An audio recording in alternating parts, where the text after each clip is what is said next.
This is the WZRD News for Monday, March 28th, 2022. Musical accompaniment by Dave Stryker from the album As We Are.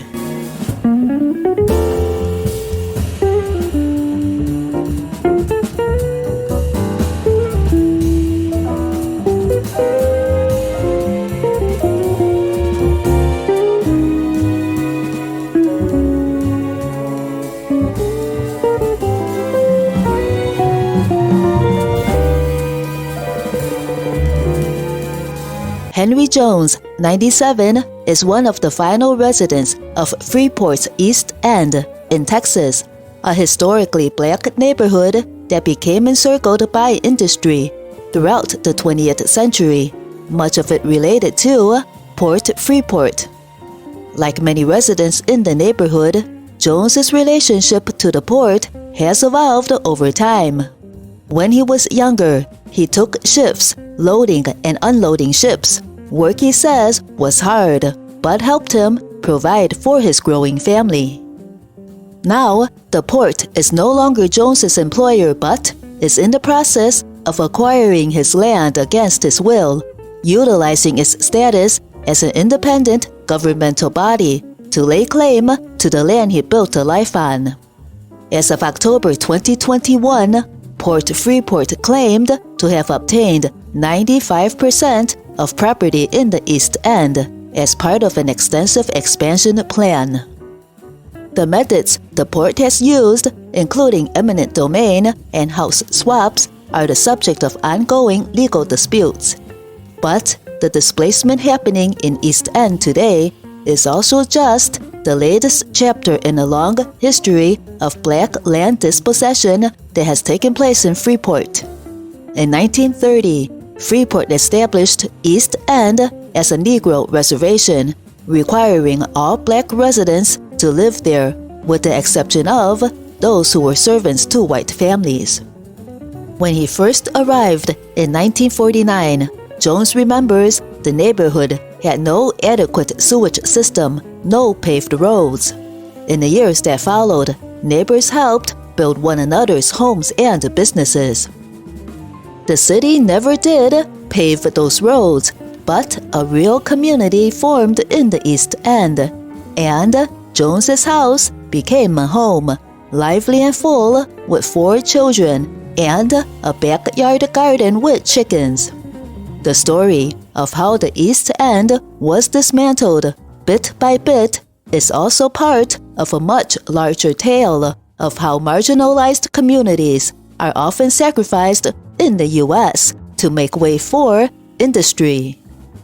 In that process, families like Jones's are stripped of the generational wealth they believed a lifetime of work would earn, the American dream as it had been described to them. Port Freeport was established in 1925, bringing a wealth of new jobs to an area that, at the time, was largely centered around the Stauffer Chemical Company. Over decades, it grew to generate billions of dollars in economic activity every year. More residents moved in as well, and the East End became more diverse, with a large Hispanic population. Today, it is one of the largest waterports in the U.S.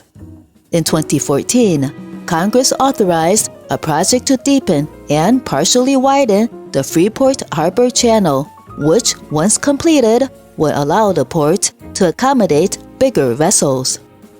The port has said it needs to acquire the land that East End is built on.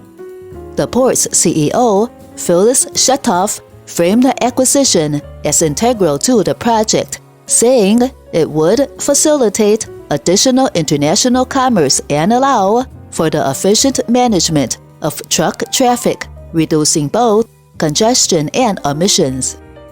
Sisters Admiral and Angie Williams say they first heard about the port's plans to buy up their neighborhood when they were in high school. They are now in their 60s.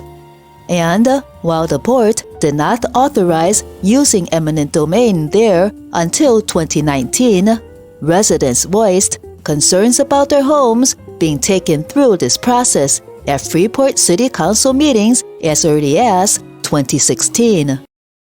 For Robert Kuhl, the first sign of trouble came from the city of Freeport rather than the port itself.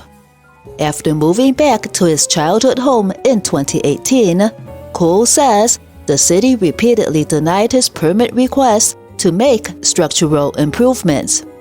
Similar complaints from other East End landowners and residents are a part of a Title VI complaint against Port Freeport and the city of Freeport for racial discrimination.